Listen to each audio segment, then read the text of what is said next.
In 2017, I made a promise to myself that I would be a much more open gamer. I wouldn't limit myself to playing the same games that I would typically play year in and year out.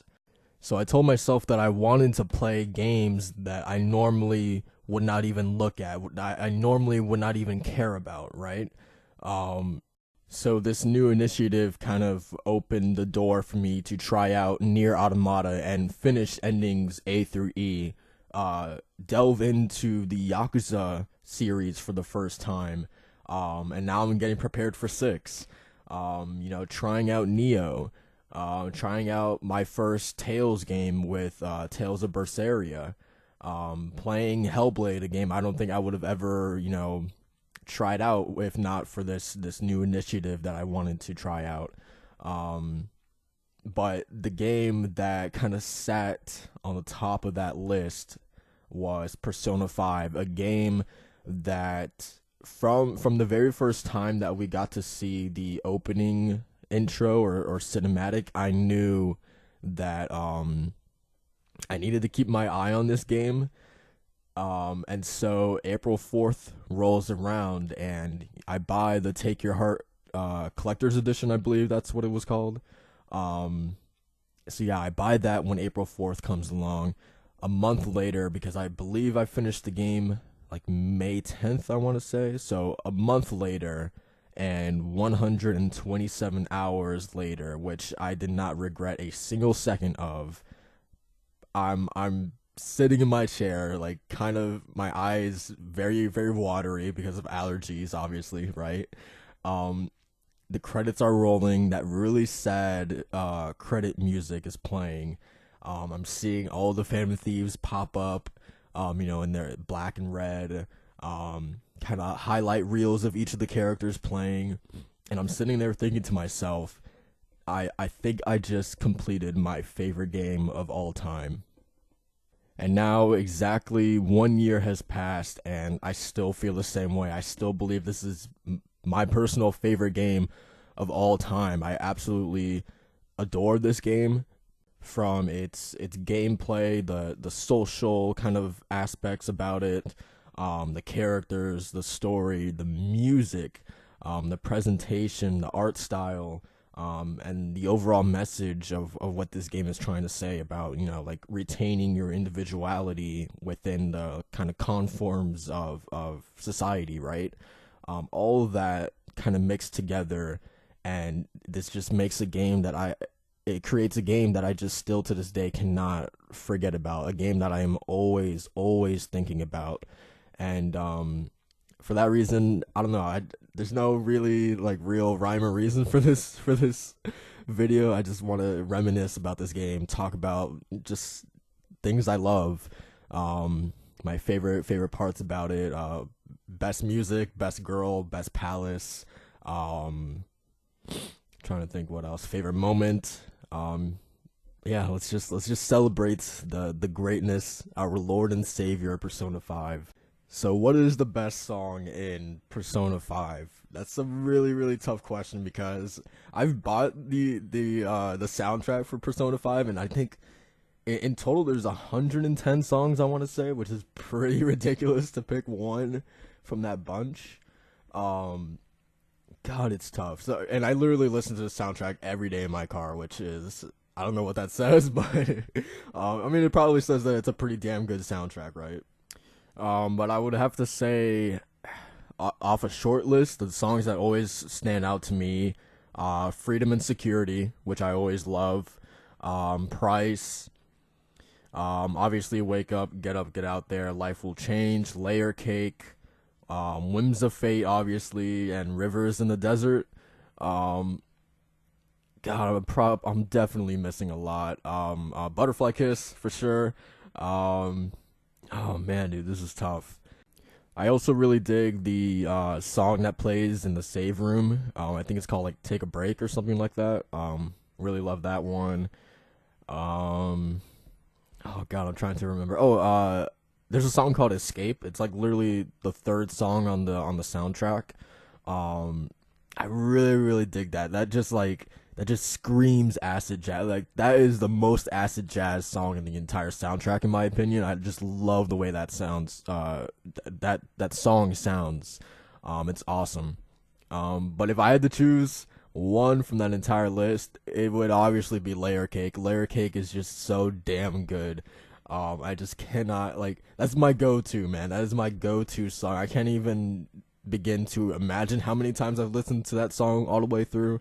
Um, it's so bad that I just enter the gun shop just to listen to that song. I don't even buy anything. I just stand in that damn shop to listen to that song. Like it's that bad. So yeah, Layer Cake would definitely take the cake for me, I guess. That was really stupid. Best Palace soundtrack.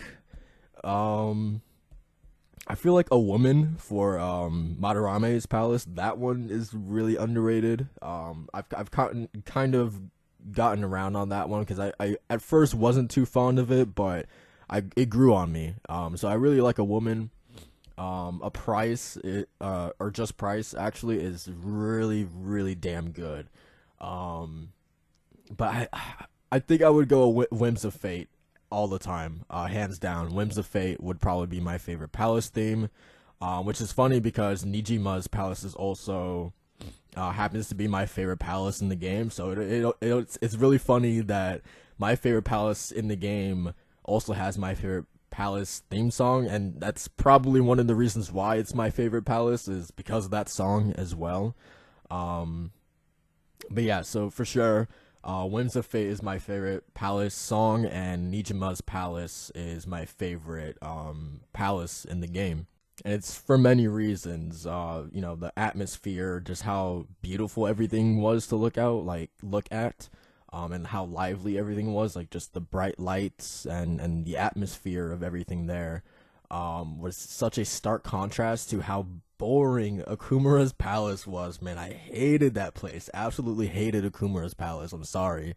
Um, um, yeah, it just like I was just not into like especially like the barracks area and just like the whole factory kind of setting of Akumura's Palace. I just was not that into. And Sweatshop, I'm sorry, is not that good of a song. I'm sorry.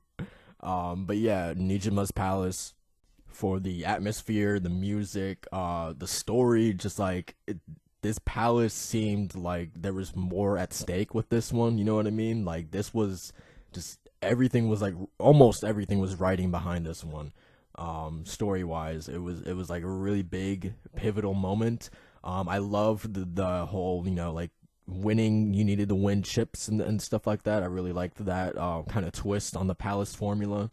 Um, I liked the battle arena. I don't know why, but that moment specifically really struck a chord with me because it was like everybody putting their faith into me to go into the battle arena and win this thing by myself. I don't know why, but that really immersed me in like never before really immersed me in the fact of you know everything rests on my shoulders. I am the leader of the Phantom Thieves and I need to get this done. So yeah, I don't know why that moment really, really struck a chord with me.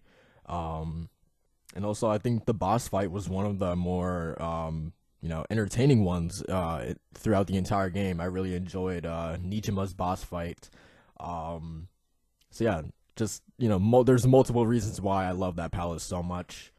I think my overall like favorite moment in this game, um, I don't know. This is just always the first thing that comes into my head is Makoto's awakening, and I know that's probably so generic to say, but it I feel like it really encapsulates so well what the overall like message and theme of this game, right?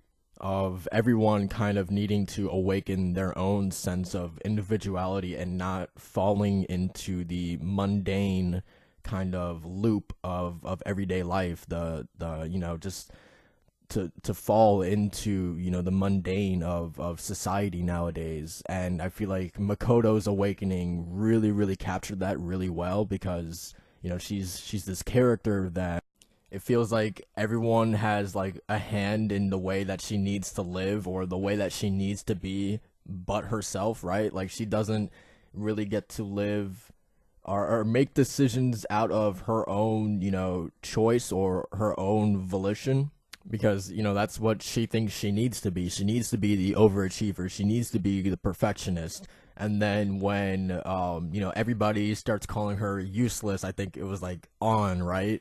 On called her useless, and then Sai called her useless, and then just everything comes to a head when Kaneshiro says it as well, and then it just comes to this beautiful boiling point where Makoto finally takes a stand for herself, and she's like, enough of this. It's time that I start making decisions and choices for myself, and I need to start taking life into my own hands, matters into my own hands, right?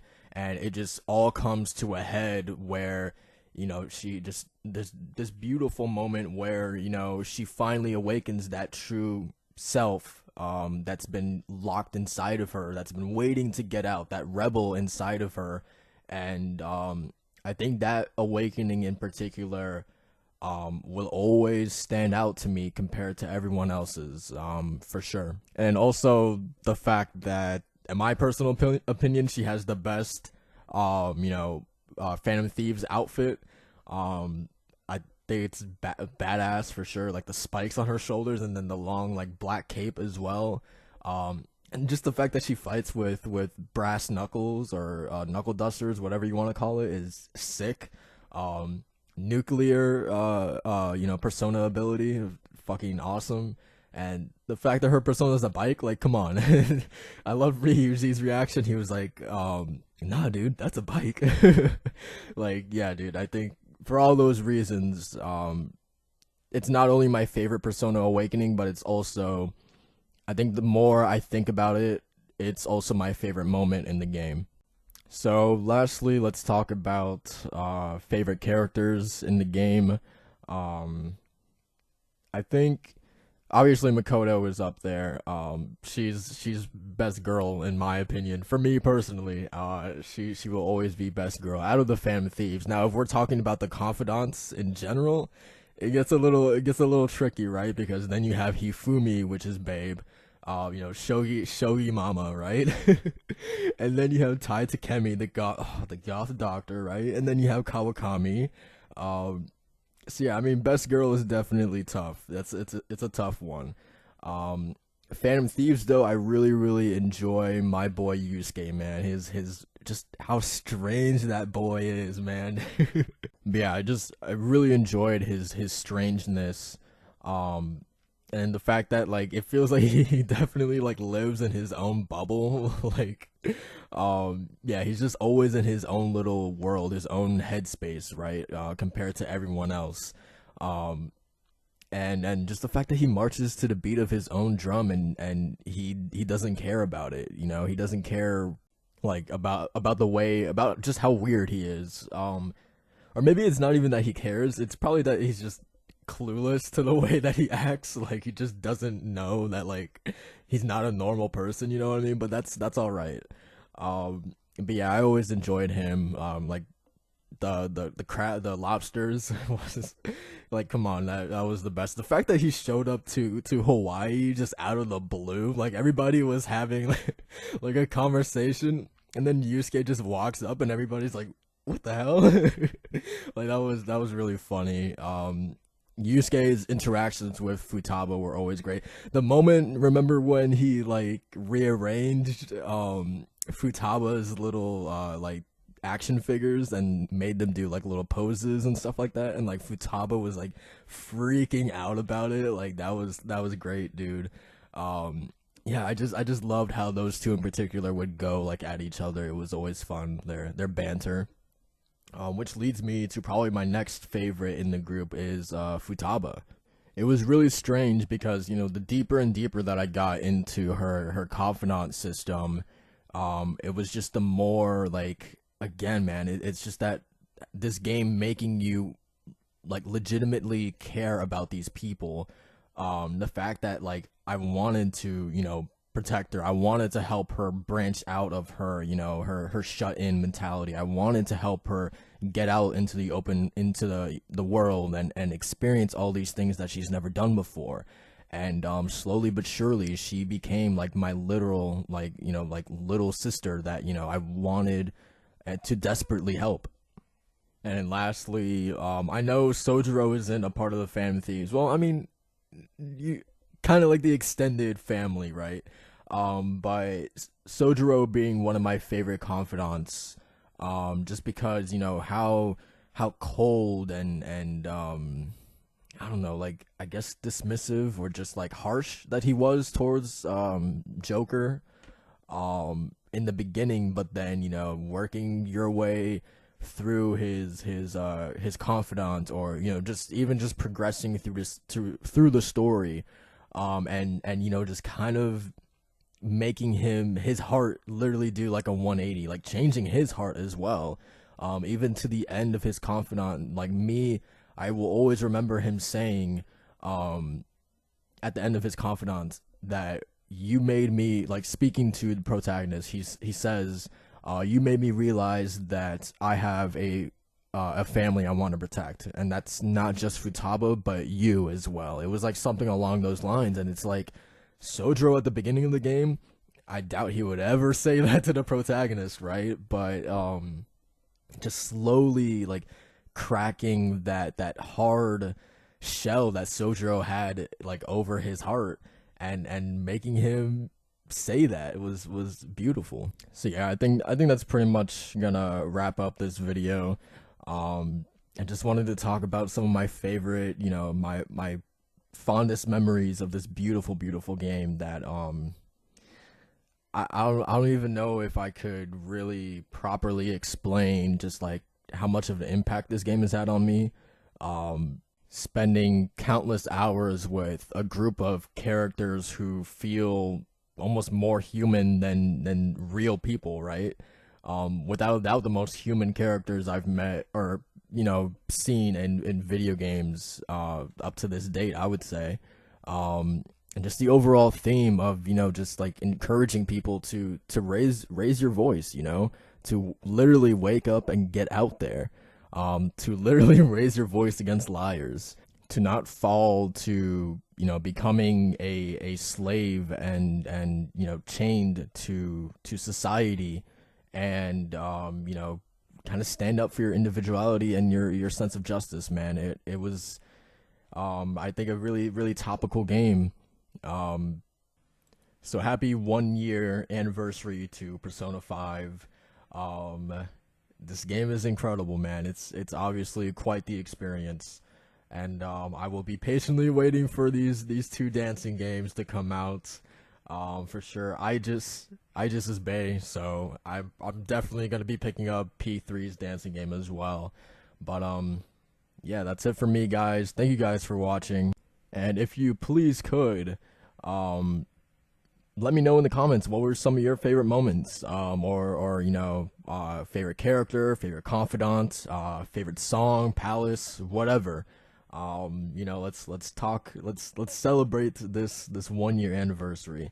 Thank you guys for watching, and I will see you guys in the next video. Peace.